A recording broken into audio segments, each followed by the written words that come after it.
and then dip my stuff into it because it's really messy glue. And it's stringy, kind of like hot glue guns, how it strings. This stuff does the same, so it's kind of yucky. Anyway, I'm going to take a little bit of glue and put it on here. Normally I do this with a toothpick, but I'm kind of in a hurry. So, little glob of glue, and then we put the big bead on and we push it up against till it hits the paper. I don't know if the camera will pick that up, but there's a little bead of glue there. You don't want that because it will look like garbage when you've got your finished product. So, I'm going to grab a Q-tip and I'm just going to clean that off. And then we're going to take this other bead and dip it in the glue. Stringy, stringy. And then we're going to just put that right on the edge and butt it up against it. And again, there's going to be a little bit of what I call glue ooze. And you want to get that off of there. This glue, this E6000 glue, if you're not familiar with it, it's awesome. It'll glue just about anything and it will not come apart. But it doesn't completely cure for 24 hours, so you just have to be kind of careful with it. Okay, and we're just going to finish all 4 sides like we did the first one. I need another toothpick. I'm not going to use my finger. A little bit of glue, just like we did all the rest of the ones. No, the first one, I mean. Put on the bead, get the smaller one. Dab it in the glue, stick it on, like so. So now we have all of the handles attached. So your scroll now looks like this, or whatever beads you use. They might be different than this, but you want to make it look like it's got a handle on it, which is the goal. So now if you notice, this is kind of aged looking, it's kind of brown tinted. And this is stark white.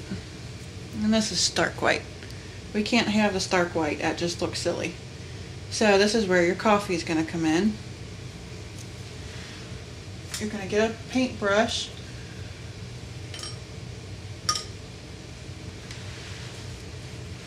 And you're going to dip it in your coffee. I'm just giving mine a quick stir here because it sat for a minute or two. I'm just going to take the coffee and I start here in this groove. And I make sure I get it in there. And you're just basically going to paint the scroll. Not the printed part, but this part in the back.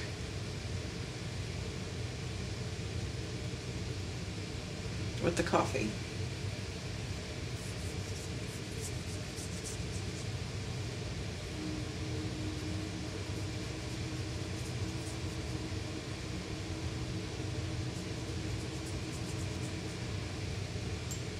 Don't worry about the splotchy look, because when it dries, all that goes away anyway.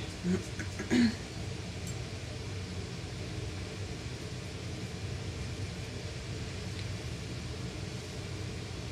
we're going to get the white part here, flip it back over, and now we're going to get under here.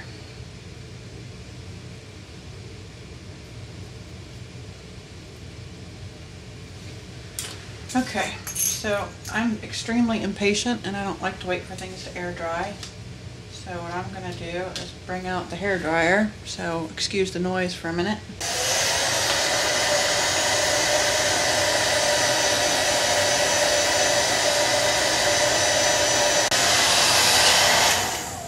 Okay. Now that's done and you can see that it's no longer white like it was. It's got some color to it now. So now I'm still not satisfied with the color because I don't think it's ever dark enough and it doesn't really have a texture. It just kind of looks like it's been painted. So that's where your distress inks come in, and I start with the antique linen. I just use my finger because I'm just one of those people. And I just start kind of rubbing it on the top here, and then on the back. So I just kind of smush it on there. I gotta put this flat. Just kind of dab it on. And this antique linen, when you first put it on, looks all dark and it kind of has a green tint to it, but when it dries, it doesn't look anything like it when it's wet. So don't freak out and think, oh my god, I just ruined it, because you didn't. And you gotta get this part too. Alright, so you've done that. Now you're gonna do the darker tea dye, Distress ink.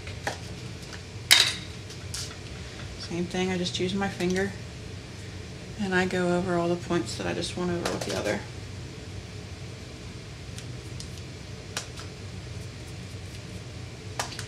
Need to re-ink this one, it's getting kind of low.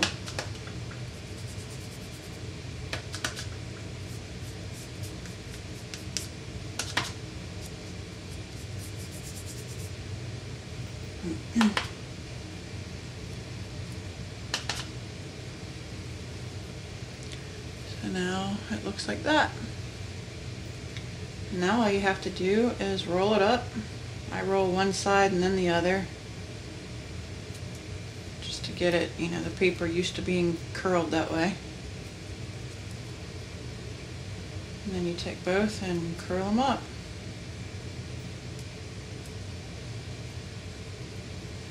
And you can either display it like that as a closed scroll, or you can open it up and have it laying on a desk or on the wall, whatever. But there you have it. Make your own miniature scrolls. See you next time.